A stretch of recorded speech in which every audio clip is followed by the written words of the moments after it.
There are everyday people just like you buying houses in Victoria every day. What's even more interesting is that these people have regular jobs with regular pay. They don't have massive businesses or wealthy parents. So in this video, I want to show you how to save, automate, and build your down payment faster, why most people never actually get there, and a simple roadmap to hit your number. I hear this constantly at open houses, in my DMs, talking to people in person.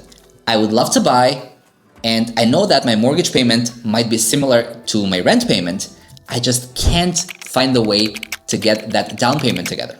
And I get it. It feels like a huge wall in front of you. But here's the truth that most people don't realize. It is often not a math problem. It's a strategy problem. Because here's the reality.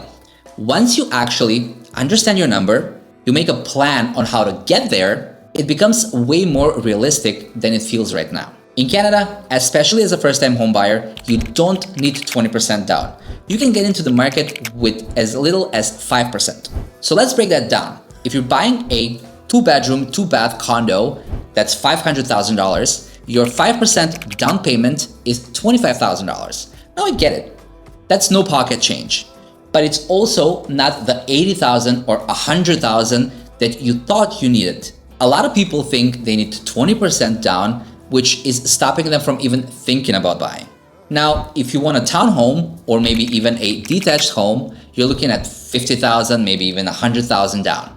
The good news is that the same strategy applies. So, not to overwhelm ourselves, we're gonna focus on that $25,000 that we need for the condo. And if you're trying to save $50,000 or $100,000, if you're able to do what we're about to do to get to $25,000, then you just need to scale it. Before we get into the meat of the video, my name is Boban. I'm a local realtor here in Victoria. And if you have any questions or anything that you'd like to know about Victoria, living in Victoria, or just real estate in general, please reach out. I'm always happy to chat.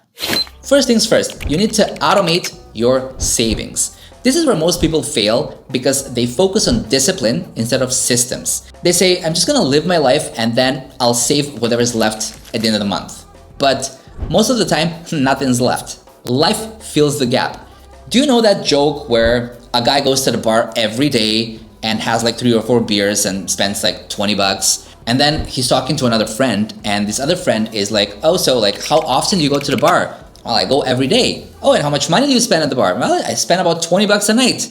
And how long have you been doing this for? I've been doing it for about 10 years. And the friend's like, oh my God, like if for 10 years, 365 days a year, $10 every day, blah, blah, blah, does the math. And he's like, oh my God, well, you could have bought a Ferrari if you didn't go to the bar. And then the other friend is like, oh, well, do you go to the bar every night? He's like, no. Well, where's your Ferrari, right? Life will happen and you'll find a way to spend the money. So you need to automate that. The money first goes to the savings account and it's not available to spend. And that's how you save it. The day you get your paycheck, money needs to automatically go to your savings account. Even if it's $200, $300, or $500 every 2 weeks, that's about $400 to $1,000 a month. That is $5,000 to $12,000 a year without even thinking about it.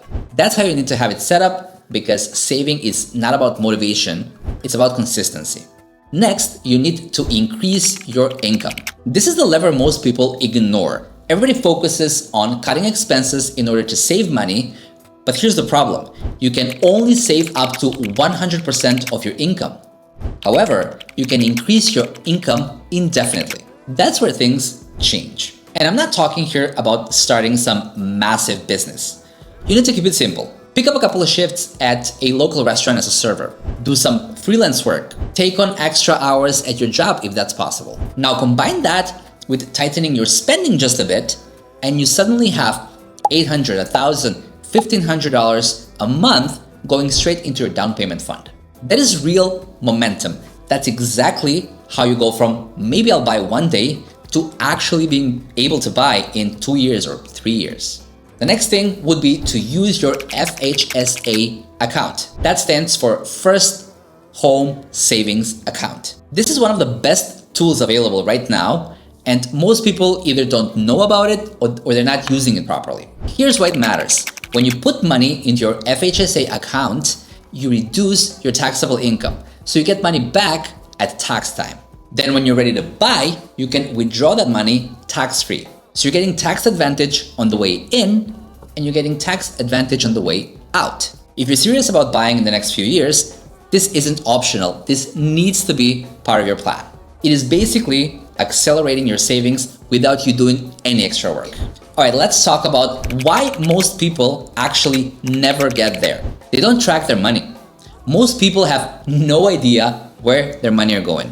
The average millennial in North America has 17 subscriptions. 17. Think about that. Streaming services, apps, memberships, and a lot of them rarely get used. Then you add your eating out, your random Amazon purchases, your daily small spending, and suddenly you have anywhere between $500 and $1,000 a month just disappear.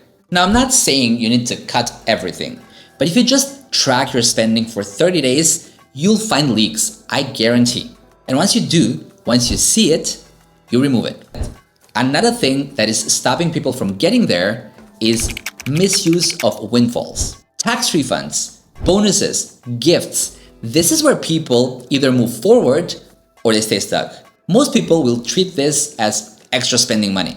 Trips, shopping, random upgrades. But if you're serious about buying, this is your opportunity to make a big jump. You get $3,000 tax refund.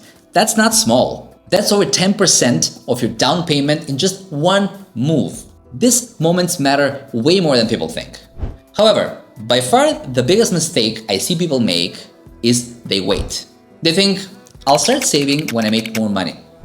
But time passes anyways. And what happens is, they look back a year later and nothing happened. Nothing changed. The people who end up buying aren't always the ones that make the most money. It's the ones that have a plan and they start saving. Alright, so I promised a roadmap to help you hit your number. So let's make it simple. Let's say your target is $25,000. Step 1, break it down. That's about $2,000 a month for a year, or $1,000 a month for 2 years. Now it becomes real. Step 2 is to automate a base amount, maybe $500 to $800 a month automatically.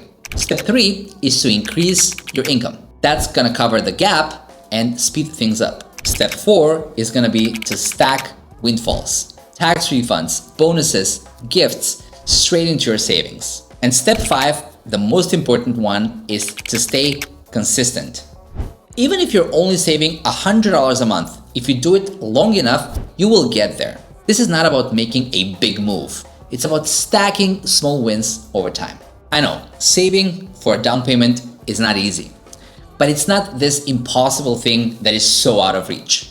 You just need a plan and consistency. And the sooner you start, the sooner you give yourself the opportunity. If you got any value out of this video, I am trying to hit 1,000 subscribers on this channel. So I would highly appreciate if you subscribe and like this video. And with more real estate content, I will see you in the next one. Thank you for watching.